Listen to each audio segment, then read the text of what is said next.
¿cómo están el día de hoy? Bienvenidos una vez más a mi canal. Mi nombre es Angie y el día de hoy estaremos reaccionando al episodio 10 de The Edge of Horizon. No sé si es el último. Yo como que tengo una configuración en el cerebro de que toda serie tiene que tener 12 episodios y siempre me olvido que no es así, que algunas tienen 10 nada más y luego como que me entero cuando ya está a punto de terminar la serie y me parece haber leído por ahí que es el último, el 10. Y yo que estaba bien confiado de que aún nos quedaban como 3 episodios para terminar de resolver todo esto, entonces como que me entra cierto miedo acerca de cómo vamos a terminar,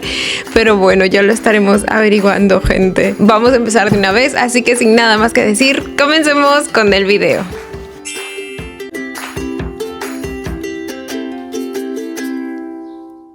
Ay no, gente, tiene 11 episodios, ok.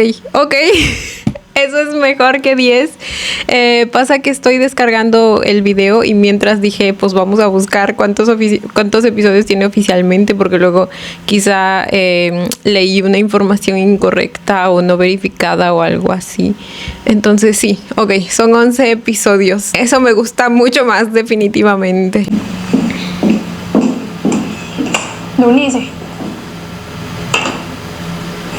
¿Y ahora qué pasó?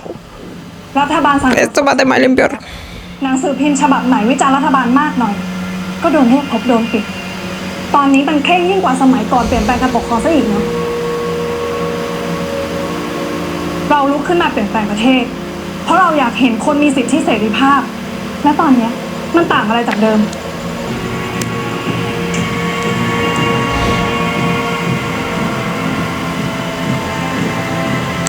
Y es natural que se lo cuestione.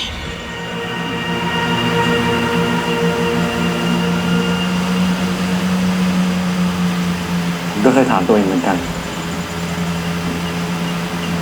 ว่าสิ่งที่พวกเราทำมันเปลี่ยนแปลงอะไรได้จริงหรือเปล่าแต่มีคนคนหนึ่งเคยบอกผมไว้ว่าสิ่งที่เราทำเราอาจจะยังไม่เห็นผลของมันในภาพใหญ่แต่สำหรับคนตัวเล็กๆมันส่งผลแล้ว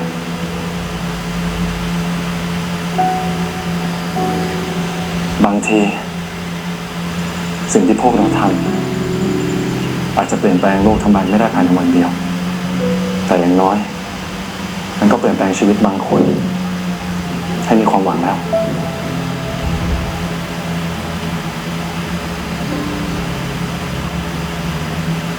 คุณหมายถึงท่านชายทิมด้วย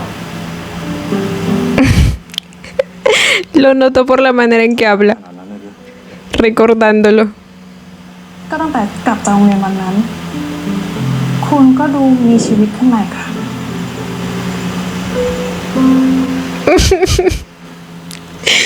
Ya vuelvan. ผมเตรียมคำพูดไว้มากมายว่าจะพูดอะไรกับท่านดีผมอยากจะบอกกับท่านว่าผมเสียใจมากแค่ไหน Ay, por ahí me dieron el datito de que fue Tina Pop quien le consiguió el trabajo a Tin y tiene sentido porque pues justo después de que él lo ve trabajando tan duramente es que mi chiquito consigue el trabajo y dijeron que In mismo confirma este dato, no sé dónde, pero lo confirmó, creo que una reacción o algo así. Me tengo que ver las reacciones de estos dos a la serie porque he visto un par de clips y son muy divertidos. Onsa es tan extra. ก่อนผมจะไปเจอท่านวันนั้นผมเตรียมคำพูดไว้มากมายว่าจะพูดอะไรกับท่านดีผมอยากจะบอกกับท่านว่าผมเสียใจมากแค่ไหนอยากจะขอร้องวิงวอนให้เราสองคนกลับมาเป็นเหมือนเดิม Pero cuando llegó el momento no pudo. ผมก็พูดอะไรไม่ออก เพราะว่าท่านดูเข้มแข็งมากกว่าผมเสียอีก แล้วจากนี้ผมจะยังไงต่อ ผมก็ไม่รู้เหมือนกันผมไม่ได้หวังให้ทุกอย่างกลับไปเป็นเหมือนเดิมแต่ถ้ามีโอกาส ผ ผมก็อยากจะให้ท่านชาย เปิดใจให้ผมอีกสักนิดผมยังอยากที่จะเดินเคียงข้างท่าน อ๋อ แล้วก็จะไม่ทำให้ท่านเสียใจอีก Yo también quiero que vuelva a caminar a su lado. ผมเคยเลือกอุดมการณ์จนทำให้คนที่ผมรักมากที่สุดต้องเสียใจ ต่อจากนี้ ถ้าผมมีโอกาสอีกครั้ง ผมควรจะทำให้เขาภูมิใจ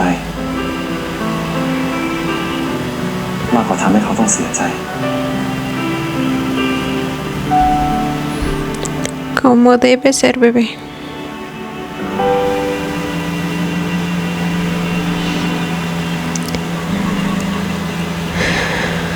Siempre hay hortensias. ท่านชายปลูกต้นอะไรหรือเป็น Yo amo las hortensias. ต้นพุทธานี่ไปได้มาจากไหนหรือ Consiguió otro rosal de algodón. ไปปลูกที่โรงเรียนหลายต้นนะเพคะหลานก็เลยขอแบ่ง Se trajo uno. Oh. คิดถึงเขาหรือ Y lo sabe, ceñito.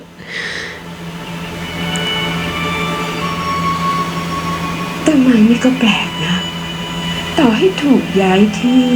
แต่ถ้าหากว่ารากมันยังแข็งแรงอยู่ มันก็จะเติบโตได้อีก ¿Alguna vez va a dejar de tirar factos esta señora? Dios mío, lo sabia que es. Claramente es un simbolismo para lo de su relación. มันยังแข็งแรงอยู่ อีกไม่นานมันก็จะเติบโตได้อีก Ay, lo que yo la amo. มันคงโชคดีกว่าผมเลยค่ะแค่มีดินมีน้ำมันก็เติบโตได้ แต่คนเรานี่สิ ต่อให้อยากจะกลับไปเป็นเหมือนเดิมแค่ไหนมันก็คงไม่ได้แล้วเลยค่ะ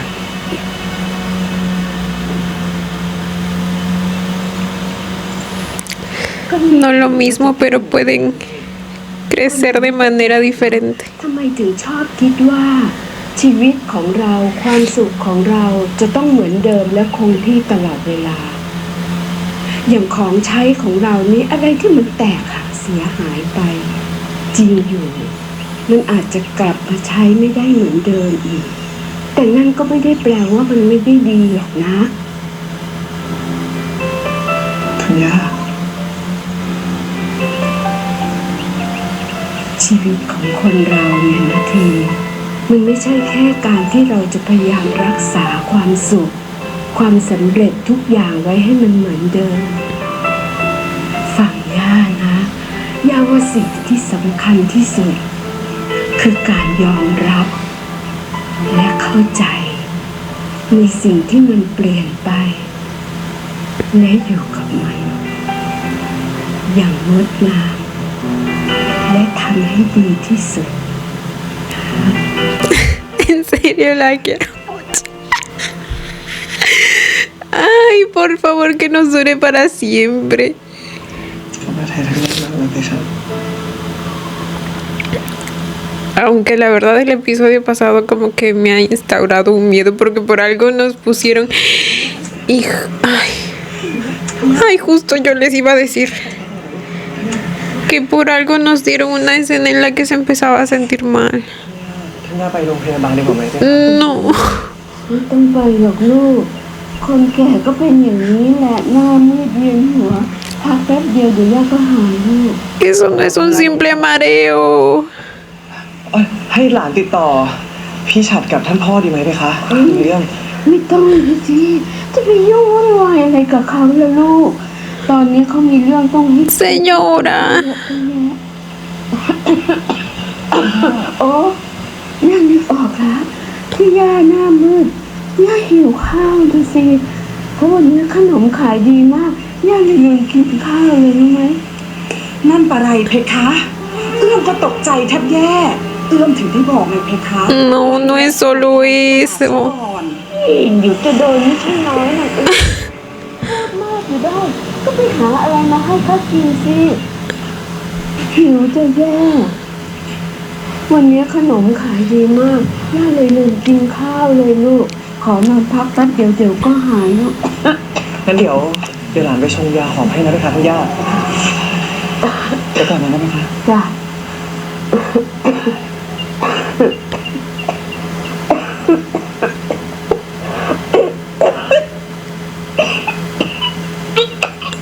Ay, no.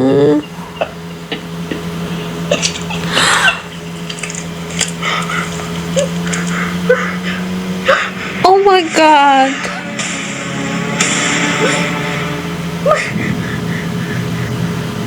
กำลังที่จะมาร่วมกับเรา มีมาจากอุบลนครสวรรค์ปราจีนบุรี ราชบุรี Güey, ahora ni siquiera va a querer preocupar a su familia porque pues todos están en una situación bastante complicada y no va a querer ser una carga y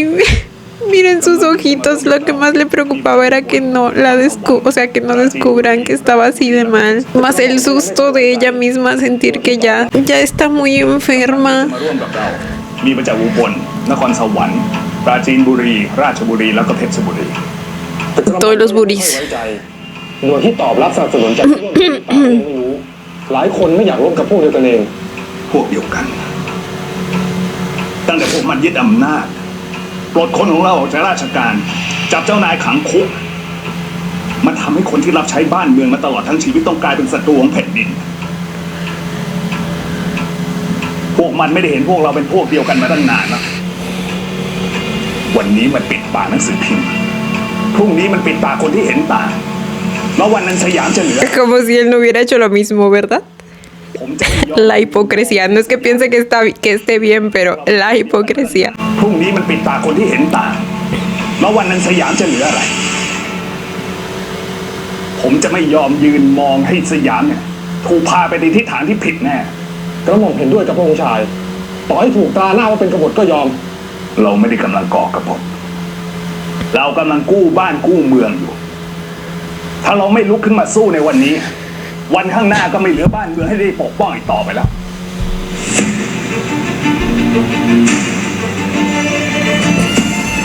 Ahora ellos son los rebeldes. Aunque lo niegue. ทำไมมาจัดร้านเองล่ะเพคะเอื้อมไปไหน ก็บอกว่าให้เอื้อมไปซื้อข้าวจากหิวข้าว เพคะเชิญตามสบายนะคะ Ay, no, por favor. น่าทานจังเลยครับ วันนี้มีทั้งขนมกล้วยทั้งขนมใส่ไส้เลยรับอะไรดีจ้า ผมขอนี้3ถุงหนึ่งมีถุงหนึ่งนะครับ อันนั้นด้วยนะครับ เดี๋ยวผมไปดูไก่ก่อนนะ ครับขอบคุณครับ Ay, no, no, ya no está dando más.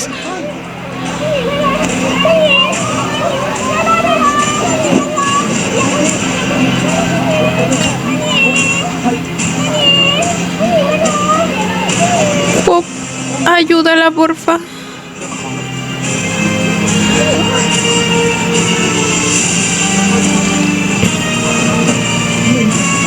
Ay, sus zapatitos.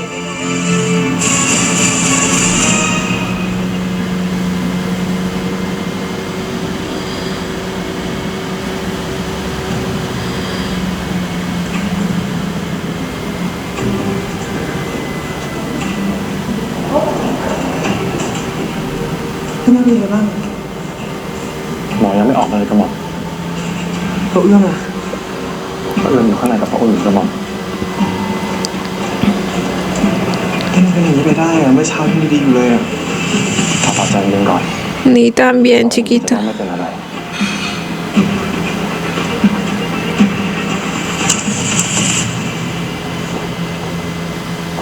ไม่ทราบท่านไหนญาติคนไข้คะ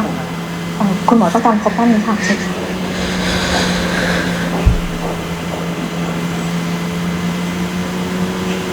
Ay, sí entro. Yo justo estaba diciendo a Pop también le gustaría saber cómo ตอน está. นี้พระองค์หญิงทรงมีพระอาการไตพิการ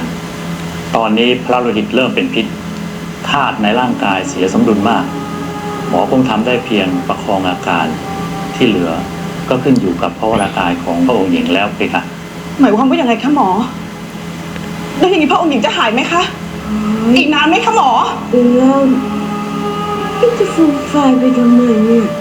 ชอบทำขายขี้หน้าอยู่เรื่อยเฉย เราเป็นห่วงพระองค์หญิ Oh งนะคะ my god. เอื้อมไฟ ฟังหมอเลยเอื้อมก็ไม่เข้าใจเลยค่ะ Siempre dándole pelea aunque esté enferma. เข้าใจหนูไอ้ปุ๊บ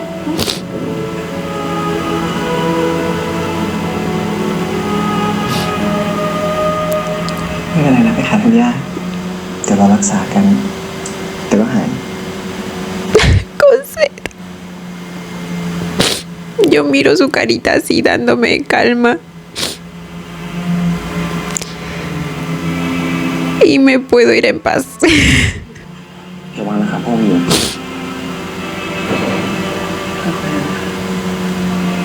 นั่งก่อนนะพี่ครับอยากติด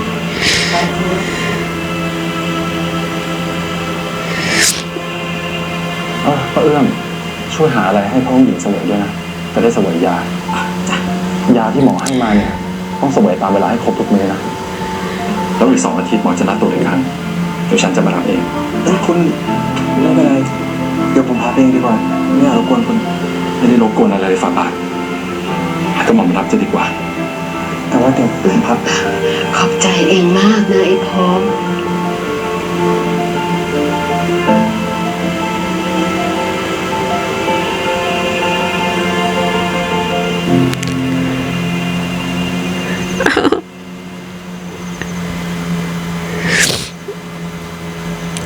La abuelita sabe que estos dos están destinados a ser.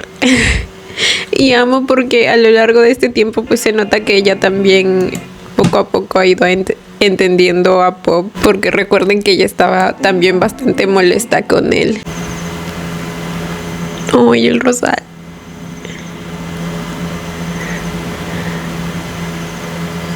¿La vio?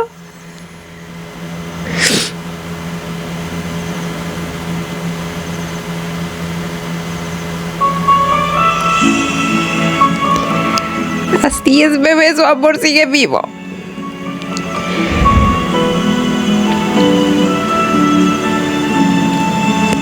Sigue vivo y lo lleva consigo a todas partes.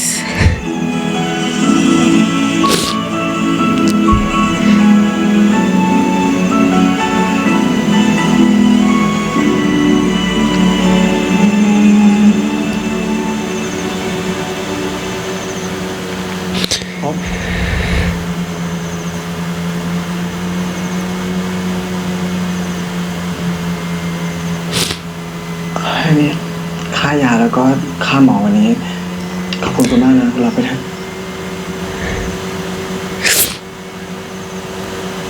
กระหม่อมคงรับไปไม่ได้หรอกกระหม่อม คุณรับไปเถอะแค่คุณพาท่านย่าไปหาหมอก็คงรบกวนคุณมากแล้ว รบกวนยังไงกระหม่อมเพราะองค์หญิงมีบุญคุณต่อกระหม่อมมากมายแค่นี้ยังตอบแทนอะไรไม่ได้เลย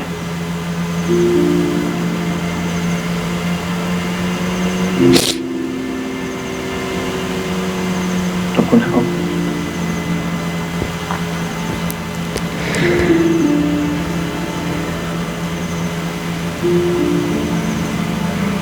ฝ่าบาทเป็นอะไรหรือเปล่ากระหม่อม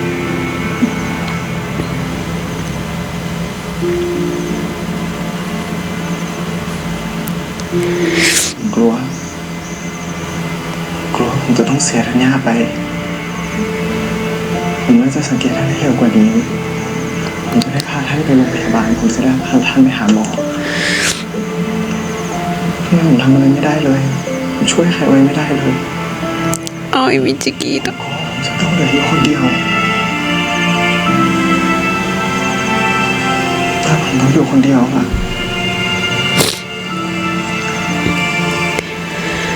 ผม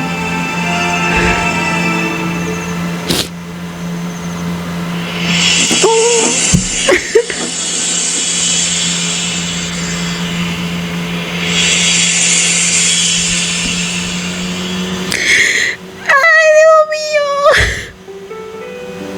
Esperé tanto este momento.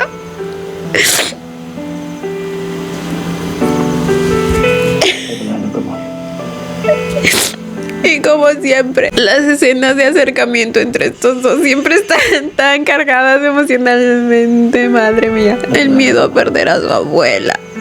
el miedo a quedarse solo. Justo ahora necesita un hombro en el que apoyarse. Y ese es Pop. Güey, justo decíamos que Tin y su abuela eran los únicos miembros de esa familia que realmente pues valían la pena. Entonces quedarse sin ella es prácticamente como quedarse solo. O sea, no del todo, yo lo sé, pero ¿me entienden? La única que lo reconfortaba, la única que realmente le daba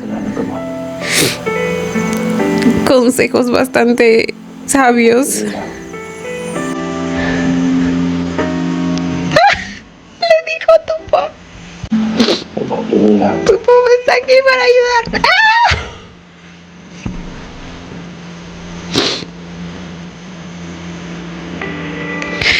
No estás solo, le dijo.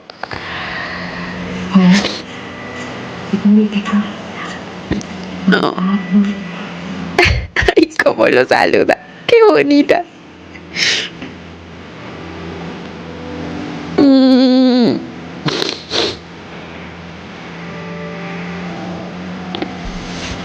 Y así es como se da el comienzo de la reconstrucción de esta relación, gente.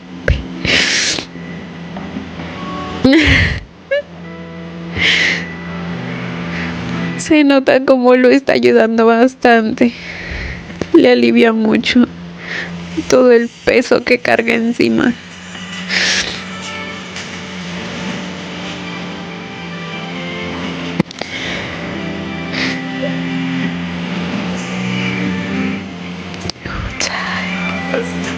อันนี้1 เม็ดชอบเอามาเย็นแล้วครับ ผมจะมัด Oh.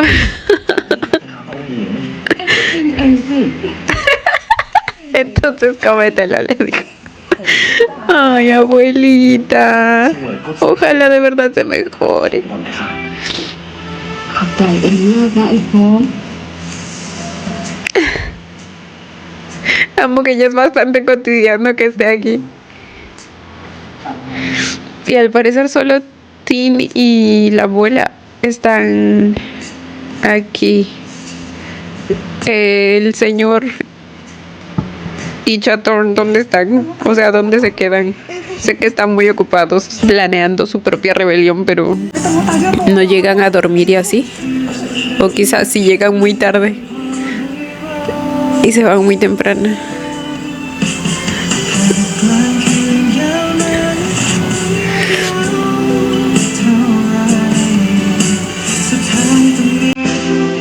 Está volviendo a florecer. Volvimos al inicio. Las flores son de color blanco. Es como un renacimiento, ¿saben?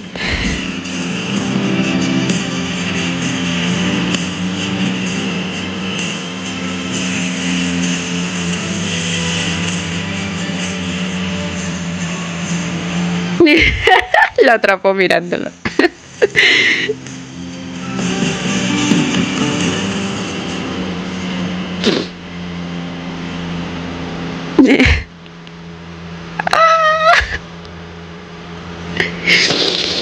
Mis papis. Ay, la abuelera.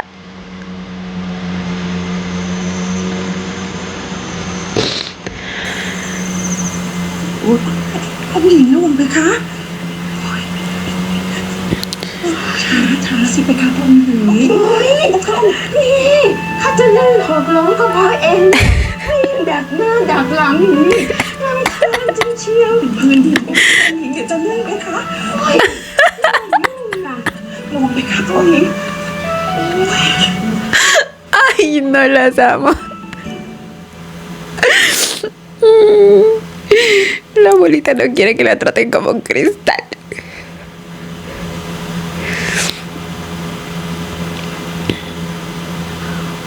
Ay, Pop. Traducen Pop como todos. ได้ยังไงล่ะเนี่ยมันยังไม่ถึงวันที่หมอนัดตรวจไม่ใช่หรือ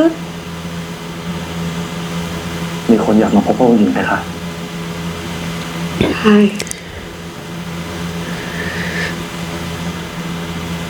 Esta traducción, güey. su mamá.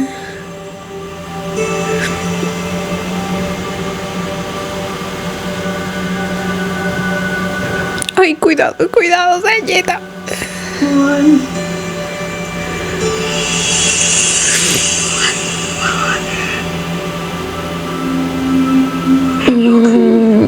ลูกขึ้นทำไม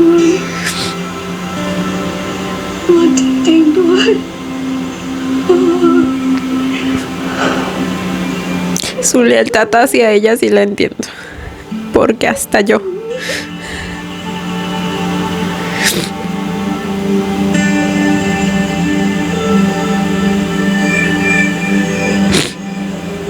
Mejor dicho, la comparto. ที่องค์หญิงต้องลำบากถึงเพียงนี้ ทั้งหมดเนี่ย เป็นเพราะไอ้ภพ Ay, llora. เองดูไว้ Sin comentarios. สิ่งที่เองทำพระองค์หญิงเคยอยู่อย่างสุขสบาย แล้วตอนนี้ อาณานี่ไอ้พบปะไปช่วยเอื้อมจัดของหน่อยเถอะปะซื้ออะไรมาก็ไม่รู้ตั้งเยอะตั้งแยะ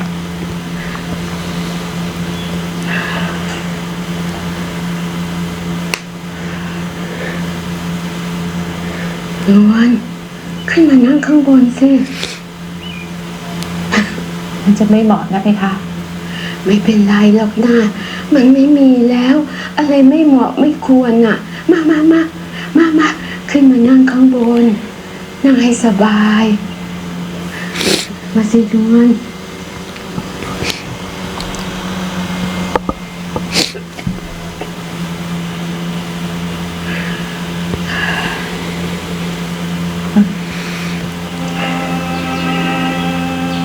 เบาสอนลูกให้ดีบ่าวควรจะเลี้ยงลูกให้ดีกว่านี้ Gracias por decirle fracaso a su hijo. Ay, Dios mío. ไม่เอา Es que entiendo de dónde viene, pero no, simplemente no estoy de acuerdo con ella. ไม่ถูกโกรธในภพมันเหรอเพคะ โกรธสิทั้งโกรธทั้งเสียใจเลยล่ะแต่ว่าเรื่องราวที่มันเกิดขึ้นอยู่ตอนนี้มันใหญ่กว่าเรื่องของไอ้ภพนะต่อให้ไม่มีไอ้ภพสักวันหนึ่งเรื่องมันก็คงจะต้องเกิดขึ้นอยู่ดี แต่ภพมันก็ไม่ควรจะเป็นร่วมกับคนพวกนั้น มันควรจะสำนึกในบุญคุณของเจ้านาย มันก็สำนึกอยู่ ถ้ามันไม่สำนึก มันคงไม่ทุกข์ถึงขนาดนี้หรอก แต่ก็ต้องเข้าใจนะ มุมมองชีวิตของเด็กสมัยเนี้ย มันก็ไม่เหมือนรุ่นเราหรอก เรามองเห็นอดีตแต่มันมองเห็นอนาคต La abuelita, el mejor personaje. จะผิด O sea, มันไม่ได้รับรู้หรอก มันรู้แต่ว่า มันยอมเสียทุกสิ่งทุกอย่างไป เพื่อให้ได้มาในความเชื่อของพวกมันกลายเป็นว่าตัวของเรานี่แหละที่จะต้องเป็นคนที่ปล่อยวาง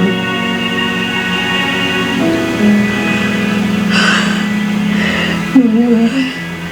ตัวของเองก็เหมือนกันนะปล่อยวางซะบ้างเถอะ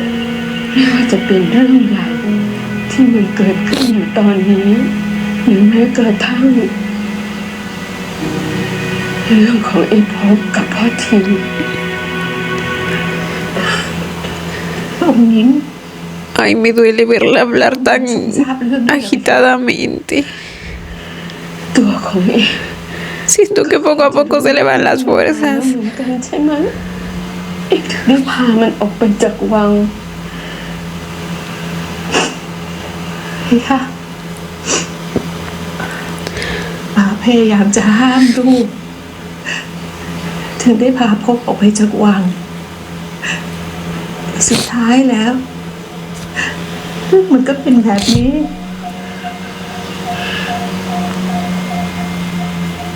ข้าเองก็เคยคิดเหมือนกันนะ ว่าถ้าหากว่า ไอเด็กสองคนที่มันไม่ได้รักกัน ทุกสิ่งทุกอย่าง มันก็อาจจะง่ายกว่านี้นะ แต่เมื่อเวลาผ่านไป ตัวของข้าเอง กลับไม่ได้คิดอย่างนั้นอีกแล้ว เพราะอะไรรู้ไหมนวลเพราะชีวิตของคนเราเนี่ยมันสั้นนักสั้นซะจนเราจะมัวมาเสียเวลา ไปเจาะจงไปบังคับว่า คนนั้นควรจะต้องรักกับคนนั้น จะต้องรักกับคนนี้ทำไมล่ะ Oh my god ตัวเองก็เหมือนกันนะนวลถ้าหากว่าเด็กสองคนนี้มันกลับไปหากันอีกเองก็ปล่อยวางซะอย่าไปยุ่งอะไรกับมันชีวิตของมันปล่อยให้มันเลือกเองนะ Güey, si mis chiquitos llegan a terminar juntos, de verdad es todo gracias a la abuelita. O sea, literal está dejando todo armado para que mis chiquitos puedan vivir felices. ชีวิตของมันปล่อยให้มันเลือกเอง La quiero mucho. เรากลัวข้ารู้ข้าเข้าใจในความกลัวของเองแต่เองอย่าได้เอาความกลัวของเองนะมาขังชีวิตของเด็กสองคน Pero qué frases, no. La abuelita best character.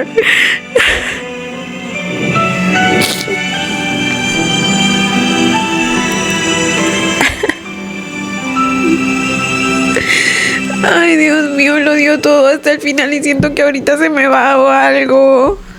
La veo muy cansada. Ay, bueno. พระองค์เองนะท่านดูเหนื่อยดูเพลียไปมากเลย ฉันเองก็ไม่เคยอยากให้ท่านลำบากไม่เคยอยากให้ทุกอย่างเป็นแบบนี้เลยฉันก็รู้สึกผิดต่อพวกท่าน ต่อไปนี้ก็หาเวลามาเยี่ยมท่านบ่อยๆแล้วกัน และถ้ามีอะไรที่เราช่วยท่านได้ ก็มาช่วยท่านด้วย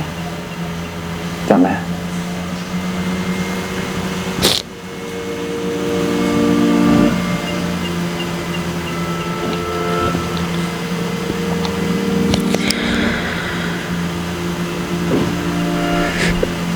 เองก็ดูแลตัวเองบ้างนะ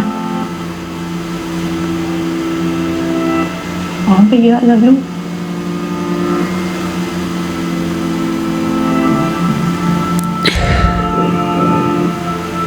Por fin dejó de lado el enojo y se detuvo a verlo. A ver a su hijo.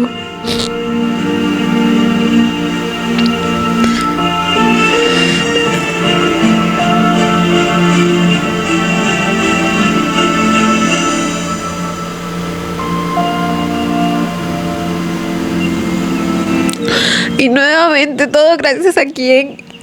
A la pinche hermosa abuelita que tenemos. Ay, Dios mío, no. Es toda una reina.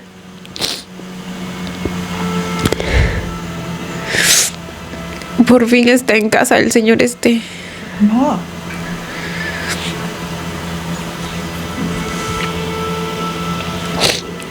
ท่านพ่อกลับมาแต่วันไหน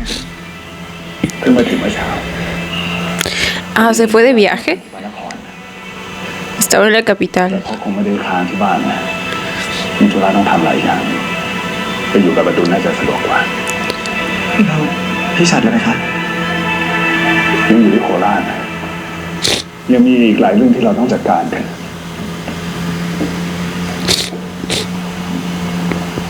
ลูกได้ยินมาว่าท่านแม่ประชวรเป็นยังไงบ้างนะ ก็หาหมอแล้ว หมอเขาให้ยามากินลูก อีกแป๊บเดียวก็หายไม่เป็นไรหรอกลูกไม่เป็นอะไร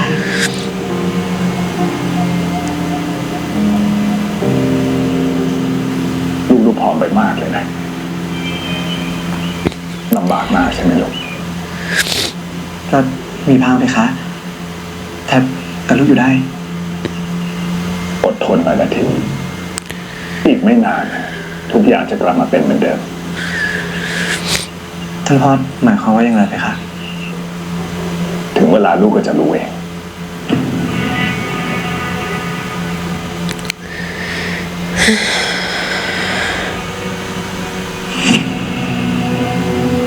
Ay, este señor.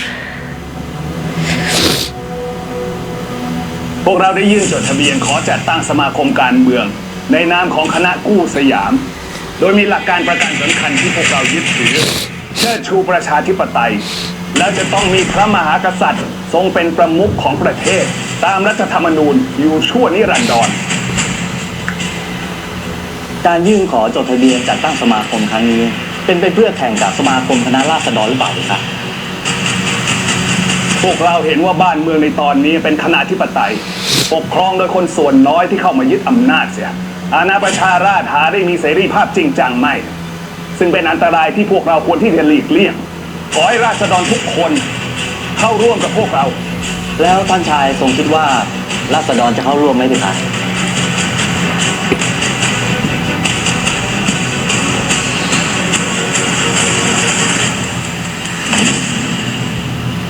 ดูเหมือนคราวนี้พระองค์ชายว่าเสนจะเอาจริงนะครับ ถ้าเป็นการตั้งสมาคมการเมืองผมคงไม่กังวลขนาดนี้ มีสายรายงานมาว่าที่โคราชกำลังมีการเคลื่อนไหวผิดปกติเคลื่อนไหวยังไงครับ มีการติดต่อกำลังทหารหลายหน่วยมีการประชุมลับมีการรวบรวมแนวร่วมตอนนี้ทางเรากำลังติดตามอยู่ว่ามีฝ่ายไหนเข้าร่วมบ้างถ้าเป็นอย่างนั้นจริงก็อาจเกิดการใช้กำลังปะทะผมไม่อยากให้เป็นแบบนั้นเลยพวกเราพูดเรื่องประชาธิปไตยพูดเรื่องบ้านเมืองกันมาหลายปีสุดท้ายถ้าหากจะต้องมาตัดสินกันด้วยกระสุนก็น่าเศร้าเกินไป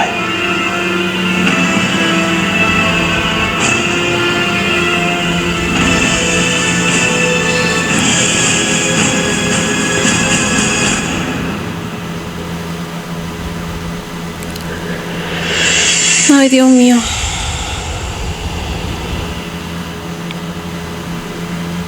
เป็นยังไงบ้างคะ ดีมากเพคะ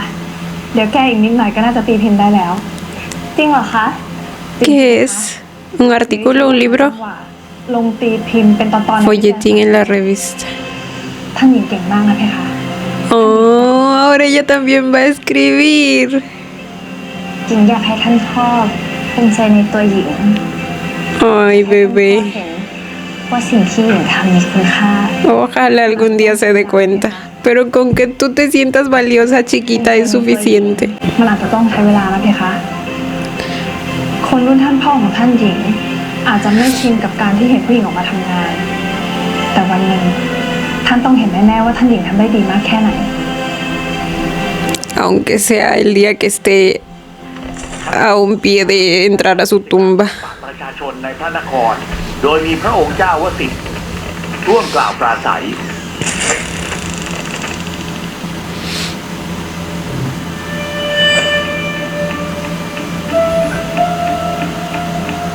คนจรุงทรกังวลเรื่องขนาดผู้สยามไหมคะ ช่วงนี้หญิงได้ยินเรื่องเยอะเหลือเกิน ที่ผ่านมาเราแทบไม่ต้องเสียเลือดเสียเนื้อกันเลย ถ้าคราวนี้มีคนคิดใช้กำลัง มันก็อาจจะไม่จบแบบเดิมแล้ว ขนาดนั้นเลยเหรอคะ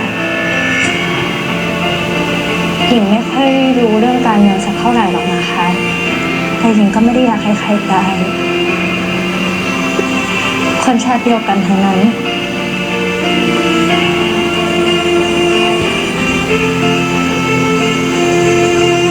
Ay, mi chiquita.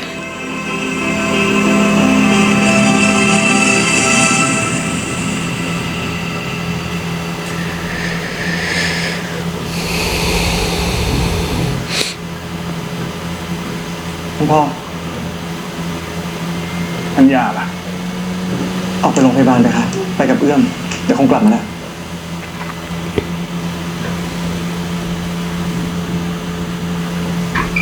ลูกเห็นข่าวคณะกู้สยามแล้วไหมคะ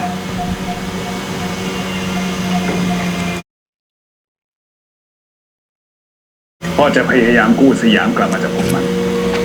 พวกมันจะได้รู้ว่าสยามไม่ได้มีแต่คนที่ก้มหัวให้ พ่อลูกไม่อยากให้ท่านพ่อทำแบบนี้ ลูกไม่สบายใจเลยไหมคะ ลูกไม่ต้องห่วงพ่อหรอกพ่อกับเจ้าชัดนะไม่ได้กระทำการเพียงลำพังยังมีพวกเจ้านายพระปริยุทธญาติอีกมากมายที่อยู่พวกเดียวกับเรา ท่านพ่อลูกไม่ได้อยากให้มันเกิดความวุ่นวาย ลูกอยากให้บ้านเมืองสงบท่านพ่อ มันวุ่นวายก็เพราะพวกมันหิวอำนาจมันทำลายระเบียบบ้าน Y usted no, claro. ประเทศชาติเขาเป็นแบบนี้ไม่ได้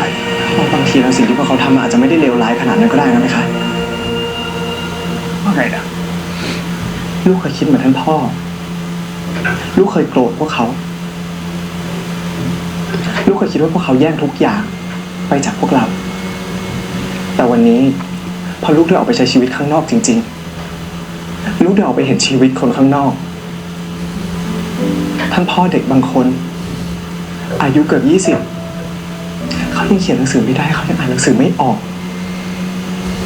บางครอบครัวเขาเพิ่งมีเงินพอมาส่งลูกเรียน หลังจากที่ภาษีหลายอย่างถูกยกเลิก Se abolieron varios impuestos. มันล้างสมองลูก เรื่องนี้มันไม่เกี่ยวอะไรกับภพเลยนะค จะ รับ ไม่เกี่ยวได้ยังไงอ่ะ Señor, su hijo puede pensar por sí mismo, ¿eh? No hay necesidad de que nadie le lave el cerebro. Y en todo caso, el que le lavó el cerebro durante mucho tiempo es usted. เรื่องนี้มันไม่เกี่ยวอะไรกับภพเลยนะค จะ รับ ไม่เกี่ยวได้ยังไงอ่ะ มันเกี่ยวมาตลอดนั่นแหละ มันเกลียดพ่อที่พ่อกีดกันมันจากลูก มันถึงได้กลับมาทำลายพวกเราไง มันกลับมาทำลายศักดิ์ศรีทำลายราชสกุลของเรา ท่านพ่อไม่เคยคิดถึงประโยชน์ของ Para él todo gira alrededor de su nombre, de su apellido. มันกลับมาทำลายศักดิ์ศรีทำลายราชสกุลของเรา ท่านพ่อภพไม่เคยคิดถึงประโยชน์ของตัวเอง เขาอาจจะผิด เขาอาจจะตัดสินใจพลาด แต่ลูกมั่นใจว่าสิ่งหนึ่งที่เขาไม่เคยทำคือเขาไม่เคยคิดร้ายอะไรต่อบ้านเมืองของเราเลยท่านพ่อ ลูกแก้ต่างแทนมันเหรอ ฮะ ทั้งที่มันทำร้ายลูก มันใช้ลูก Y usted no, maldita sea, y usted no. Uy, como lo odio, lo hipócrita que es. Como si no lo hubiera manipulado durante todos estos años. ใช้ลูก มันเอาความรักของลูกเนี่ยเอามาเป็นเครื่องมือมาทำลายพวกเรา มันทำขนาดเนี้ยลูกยังรักมันอยู่อีกเหรอ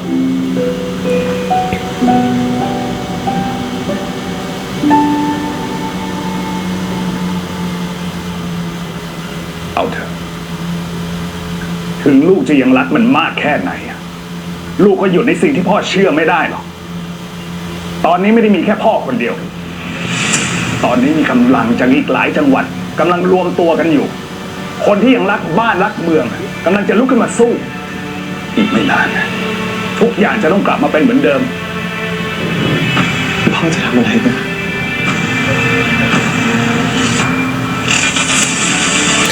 La abuelita y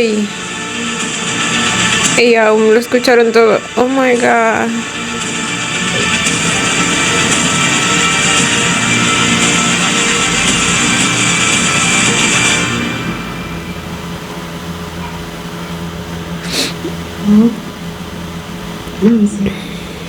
¿Será que se lo va a decir a Pop?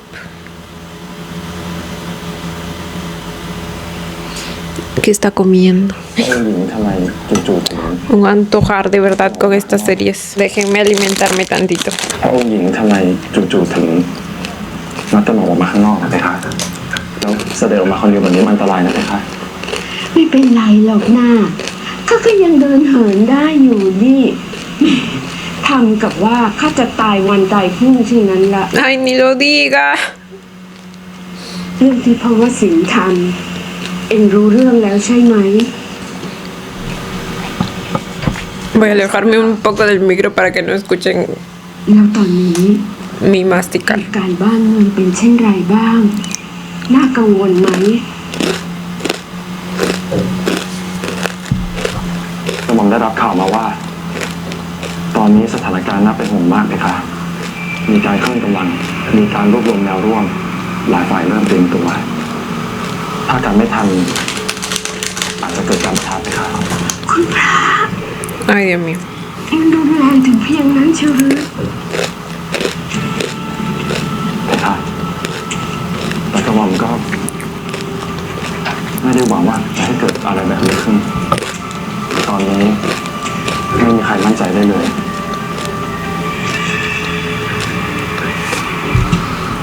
Espérense, me entró una llamada y como que estoy esperando un paquete. No era. ตอนนี้ไม่มีใครมั่นใจได้เลย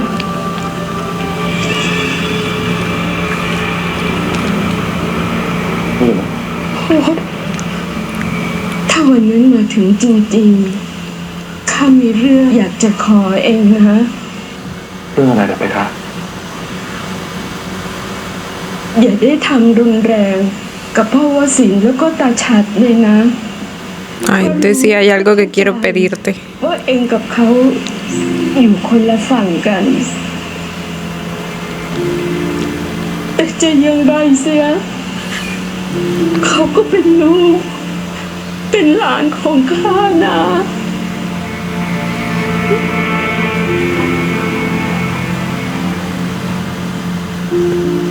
ต่อให้พระองค์หญิงไม่ตัดกระหม่อมก็จะไม่ลวนทำร้ายพระองค์ชายวสินทร์และท่านชายฉัตรอยู่แล้ว ขอบใจเองมากไอ้พ่อเมื่อวานพ่อวสินทร์กับธินกรก็ทะเลาะกันก็เรื่องที่เราคุยกันอยู่นี่แหละ แล้วท่านชายว่าอย่างไรบ้างไหมคะ พุทินบอกว่าสิ่งที่เองทำอาจจะไม่ได้เลวร้ายไปซะทุกอย่างเองก็เป็นห่วงบ้านเมืองแต่ทำในแบบที่เองเชื่อก็เท่านั้น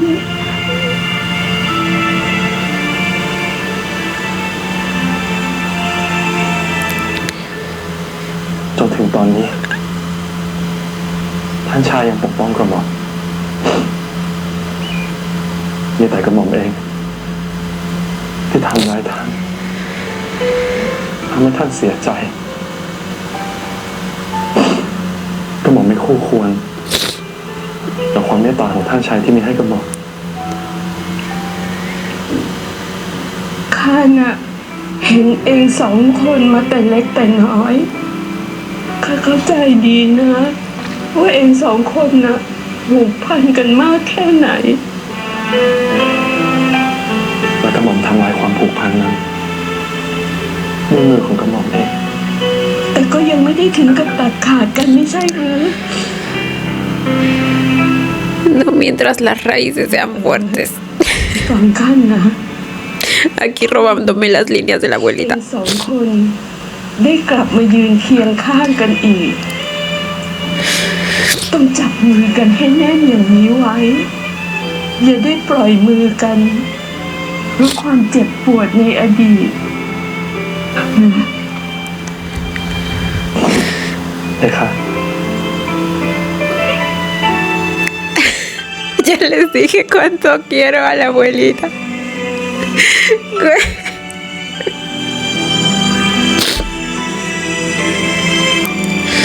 Ay. Ay, no, no, no, no, no. No.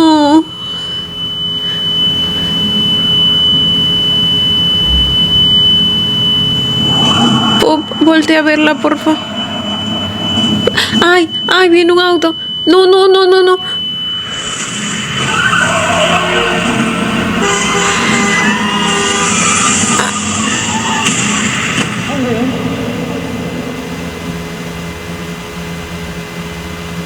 Ay, no puede ser. Güey, no esperaba que se fuera así.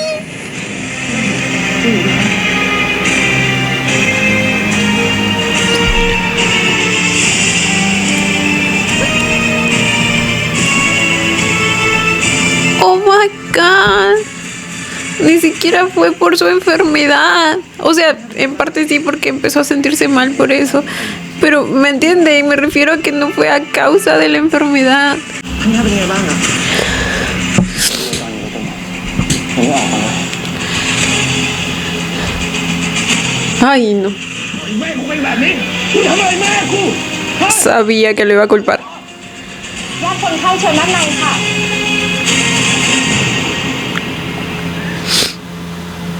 อ กลับไปก่อนเลยนะกลับไปก่อน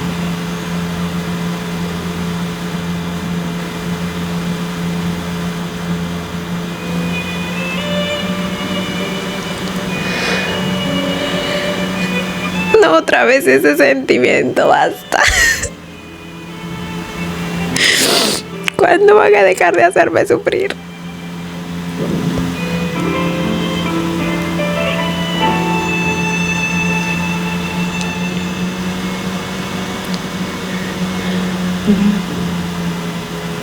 ท่านแม่เป็นยังไงบ้างหมอ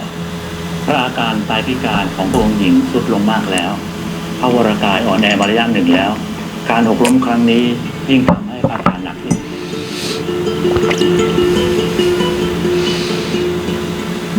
มีทางรักษาไหม เวลานี้ไตแทบไม่สามารถทำงานได้แล้ว ของเสียในพระโลหิตสะสมอยู่มากพระวรกายจึงอ่อนแรงลงเรื่อยๆ เมื่อไตไม่ทำงานอวัยวะส่วนอื่นก็จะค่อยๆได้รับผลกระทบตามไปด้วย คงทำได้เพียงประคับประคองพระอาการ และทำให้พระองค์หญิงทรงสบายที่สุดเท่านั้นเองครับ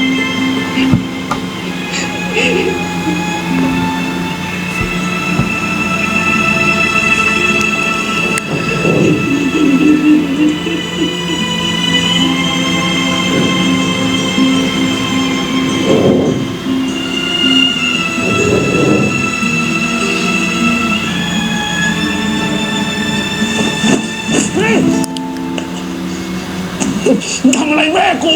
ฮะ ก็บอกไม่ได้ท มึงโกหกแม่กูไปเจอมึงแล้วกลับมาสภาพนี้เนี่ยนะ มันเป็นอุบัติเหตุ มึงกล้าพูดเหรอแล้วที่ผ่านมา มึงทำลายกูไปเท่าไหร่แล้ว เอาลูกชายกูไป มึงเอาความไว้ El ladrón cree que todos son de su misma condición. เอาเกียรติยศของราชสกุลกูไปหมดเลยทีนี้มึงจะมาเอาแม่กูไปอีกเหรอ ฮะ กระหม่อมเสียใจ เสียใจหมอบอกว่าไตท่านแม่ ไม่ทำงานแล้วอวัยวะอื่นๆมันก็จะล้มเหลวตามไปด้วยหมอบอกให้เตรียมใจ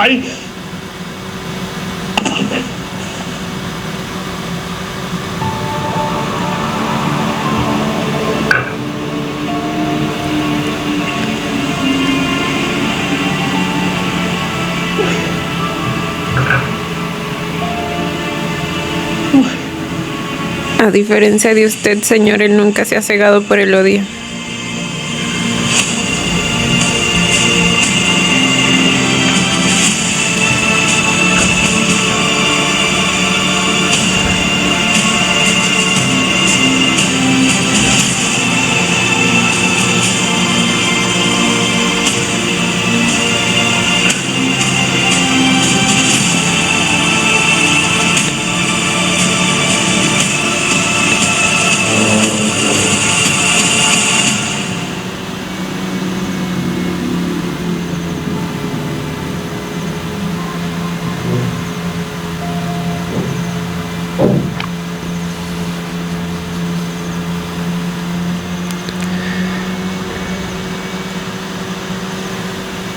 พอติดต่อเจ้าชัดแล้ว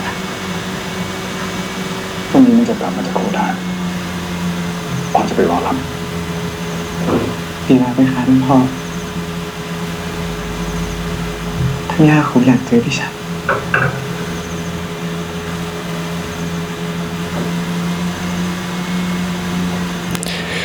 La manera en que la abuelita siempre quiso a cada uno de los integrantes de su familia. จะต้อง O มี sea, แน่นอนไหมคะท่านพ่อท่านย่าเข้มแข็งจะตายท่านพ่อ หมอมัดเลยถ้าท่านแม่ไม่ต้องออกไปผมมันก็คงไม่ต้องเป็นแบบนี้ แต่พ่อเป็นอุบัติเหตุไหมคะเป็นอุบัติเหตุ เรายังมีหวังยังมีทรัพย์สินเงินทองท่านย่าของลูกคงไม่ต้องลำบากแบบนี้ Pues ahora sabe lo que enfrentan las personas normales, el pueblo, cuando alguien se les enferma sin tener los recursos necesarios. No digo que esté feliz de lo que pasó, pero me entienden. ยังมีทรัพย์สินเงินทองท่านย่าของลูกคงไม่ต้องลำบากแบบนี้ยามเป็นเพราะมันคนเดียวเลยผม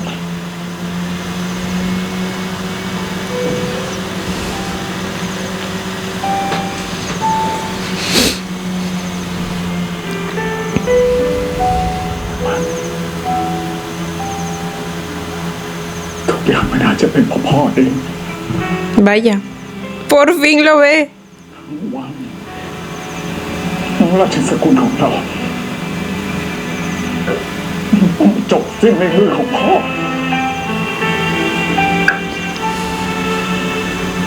แม่ก็กำลังจะจากไป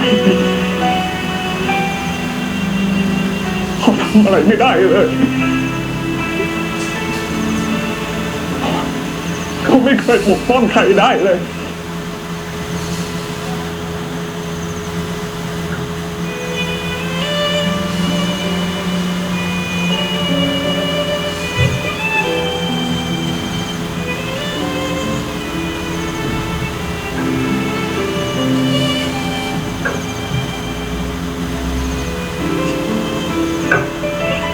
Mi chiquito.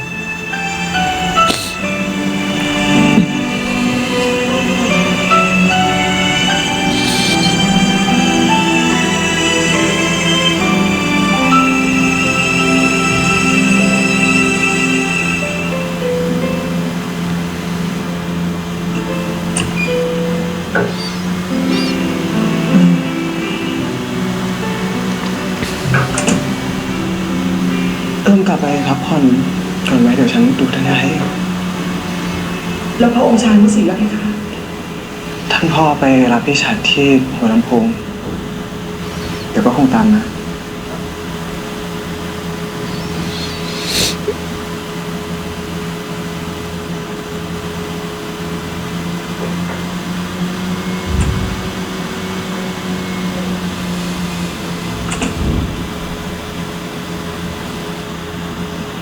เนี่ยพี่ชายกับท่านพ่อกำลังมานะท่านยายอยู่รอนะ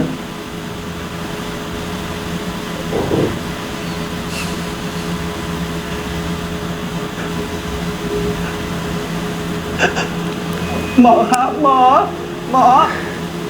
ท่านยายอยู่แล้ว Oh. ท่านยาย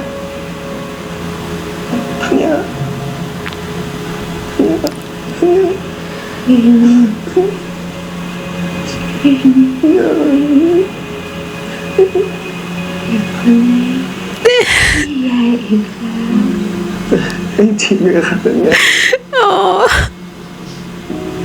Nunca pierde el sentido del humor. ท่านยายแข็งแกร่งไว้นะไหมครับหมอกำลังมาเดี๋ยวหนูกลับบ้านกันนะ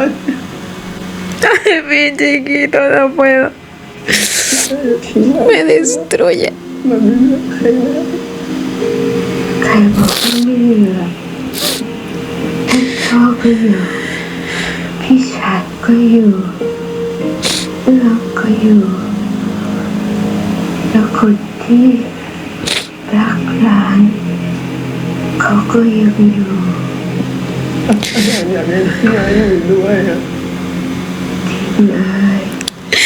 Mi bebé chiquito, no puedo verlo llorando así. Ya perdió demasiado. ที่จะมีพ้นการสูญเสียไปได้หมด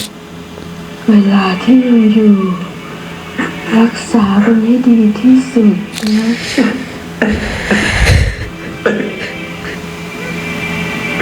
ท่านยาย รักษากับยายได้และจะมีความสุขจะไม่อยู่คนเดียว Güey. Hasta el último momento estuvo ahí para darle fuerzas a ti. Dios mío. ¿Qué personaje es esta mujer? No.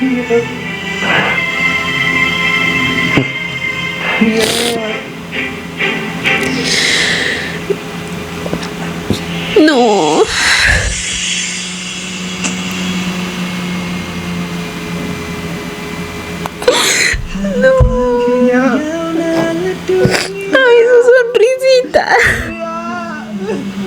สุดท้ายตรงนี้ฉันจะกลับขึ้นมา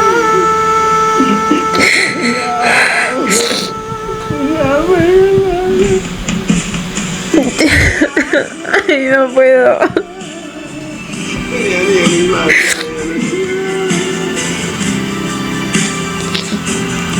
Ay, Dios mío.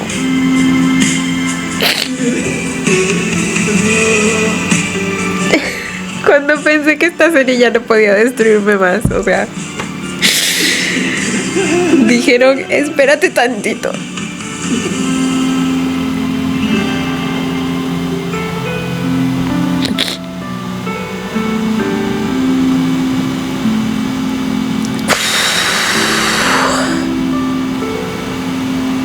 อุทิศส่วนกุศลนี้ถวายแด่พระองค์หญิงด้วยเถิดไปค่ะพระองค์หญิงทรงมีบุญคุณกับบ่าวเหลือเกินได้บ่าวกลับไม่ได้ไปส่งเสด็จพระองค์หญิงเป็นครั้งสุดท้าย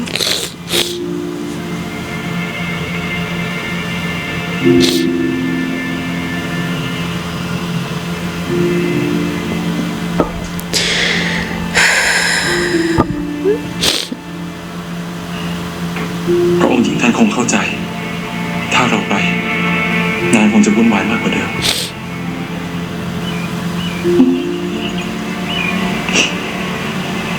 ไม่รู้ตอนนี้พระองค์ของชายเป็นยังไงบ้างท่านชายฉัดท่านชายถิ่นอีกแม่เป็นห่วงพวกท่านเหลือเกินนะ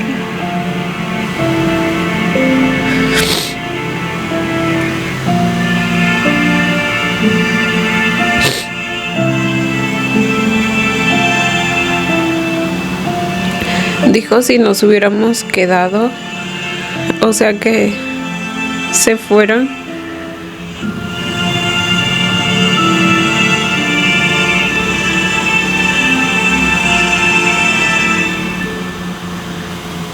ไม่ต้องเกิดเรื่องแบบนี้ด้วย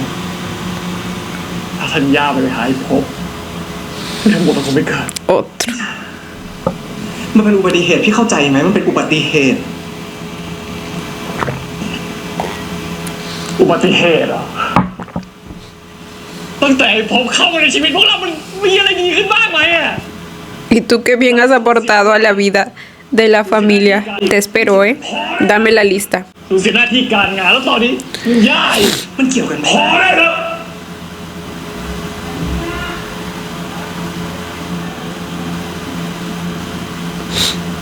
ไม่ใช่เวลาที่จะมาทะเลาะกัน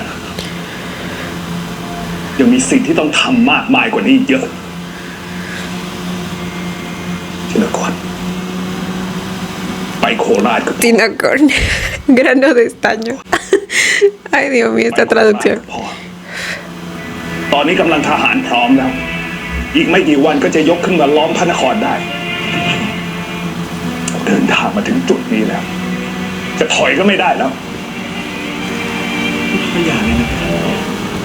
No le basta con seguir haciendo esto, sino que ahora quiere involucrar también a Tin. ที่เราเสียทัญญาไปตอนนั้นลูกไม่อยากที่จะต้องเสียใครไปอีกแล้ว พอเสียธัญญาไปแล้ว ตอนนี้ก็เหลือแต่แผ่นดินนี้เท่านั้นที่พ่อจะไม่ยอมสูญเสียให้พวกมัน ถ้าเราไม่ลุกขึ้นมาสู้ตอนนี้ แผ่นดินของเราก็จะถูกย่ำยีแบบนี้ต่อไปไม่มีวันสิ้นสุด แต่ว่าการที่เราลุกขึ้นมาใช้กำลังแก้ไขปัญหา มันแก้ไขอะไรไม่ได้หรอกเพคะ คนชาติเดียวกันแท้ๆทำไมเราไม่หันหน้ามาคุยกันดีๆ แล้วตอนที่มันยึดอำนาจอ่ะเคยพูดดีๆกับเราเหรอเดนพี่พิมนี่คือโอกาสเราทำสำเร็จเราจะได้ทุกอย่างกลับคืนมาก็ได้นะถึงมาก่อนลูกต้องเลือก ว่าจะอยู่ข้างพ่อหรือว่าข้างมัน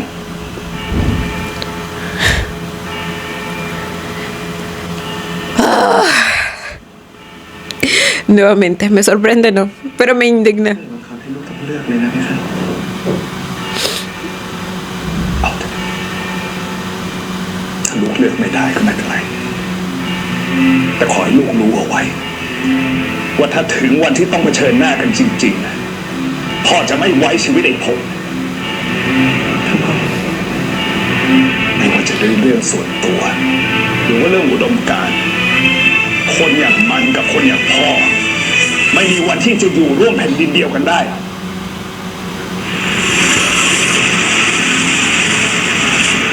El contraste, güey. Mientras Pop prometió que si se trataba de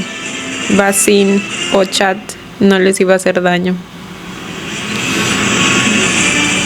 Incluso antes de que se lo pidiera la abuelita, porque él dijo que ni siquiera era necesario que se lo pida. จะต้องไม่มีแผ่นดินอยู่หรือไม่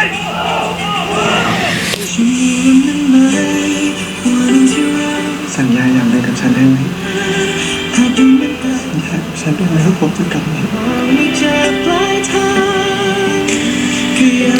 Ay, güey.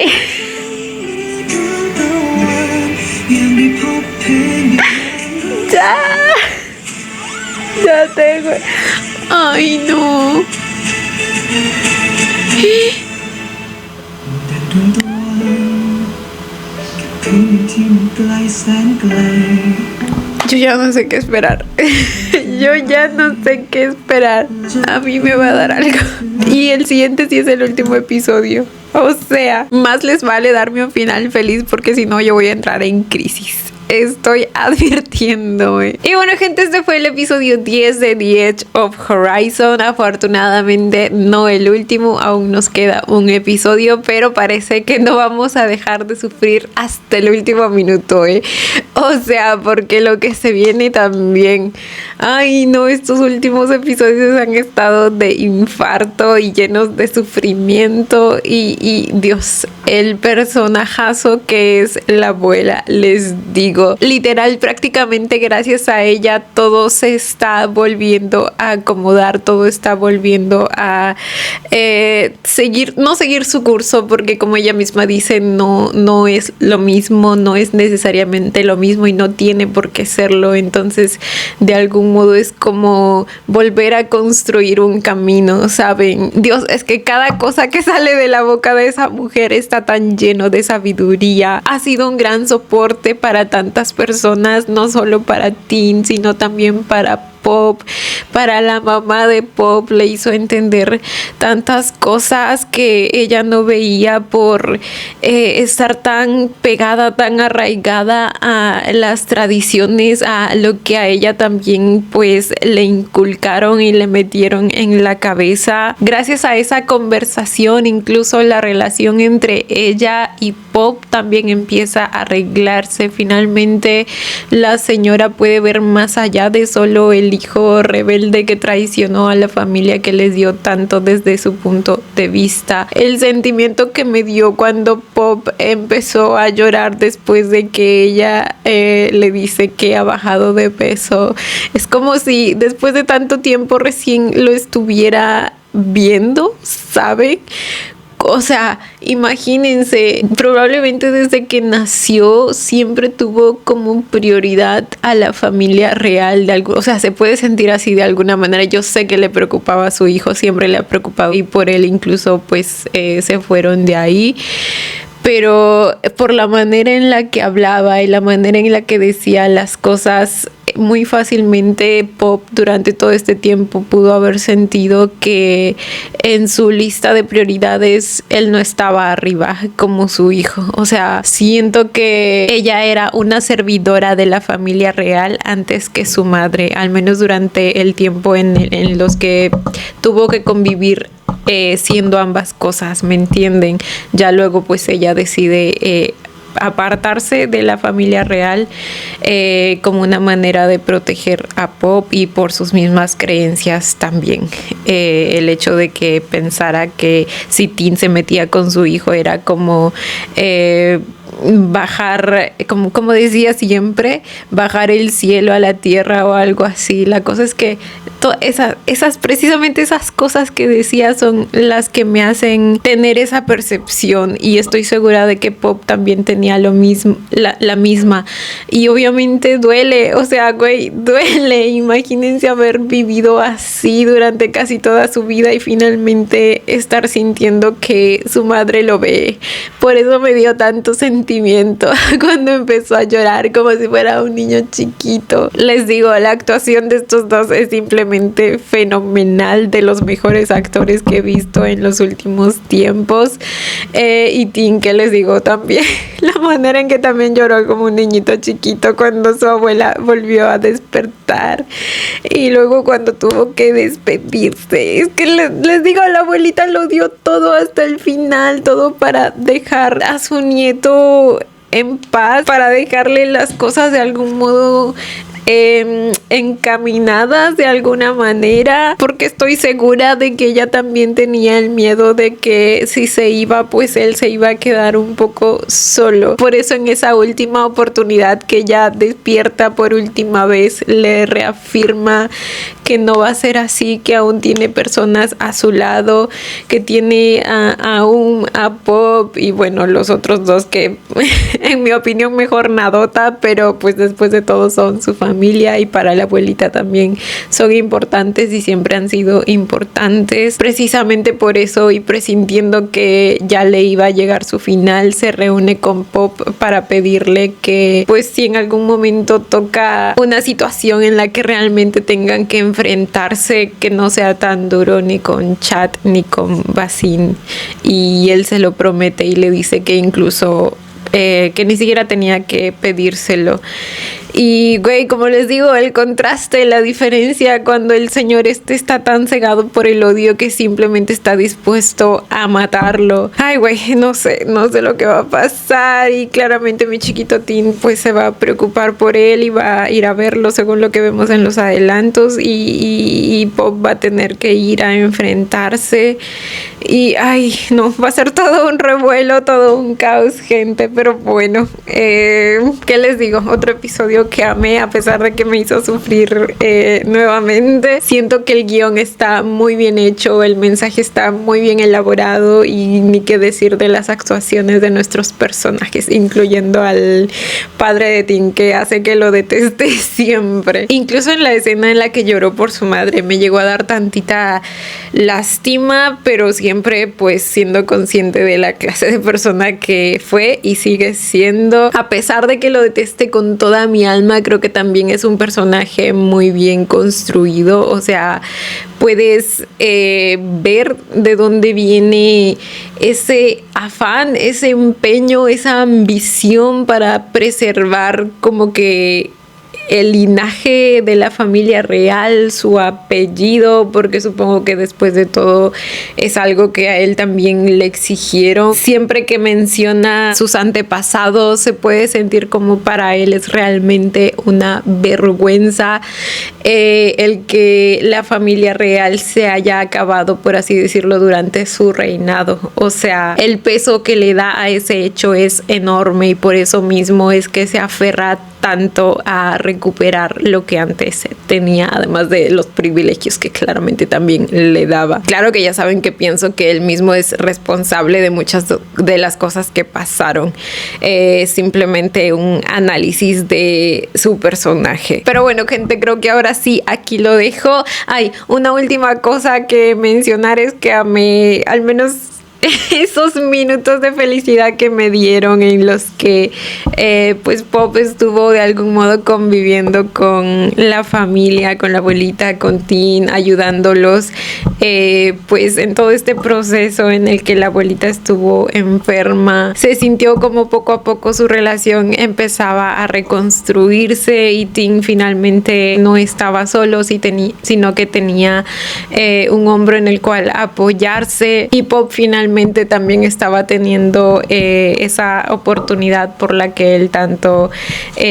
pedía y rogaba, una oportunidad para volver a acercarse a su chiquistriquis. Se sintió como volver a plantar una semillita y empezar a verla crecer nuevamente, ¿saben? Lo que fue el simbolismo del rosal también. Pero bueno, lo que sigue después lo vamos a ver en el siguiente episodio, gente. Así que nada, ¿qué les digo? Me encantó el episodio nuevamente, como siempre. Cuéntenme ustedes también qué les pareció. Yo como siempre los estaré leyendo. Y bueno, chicos, esto ha sido todo por el video de hoy. Espero que les haya gustado. No olviden darle la manita arriba y suscribirse si les gustó el video. Si les gustó mucho, ya tienen el botón del super gracias activado por si quieren colaborar con el canal. Obviamente solo si así lo desean. Ya los estaré viendo en un próximo video. Bye. Los quiero. No olviden seguirme en Instagram.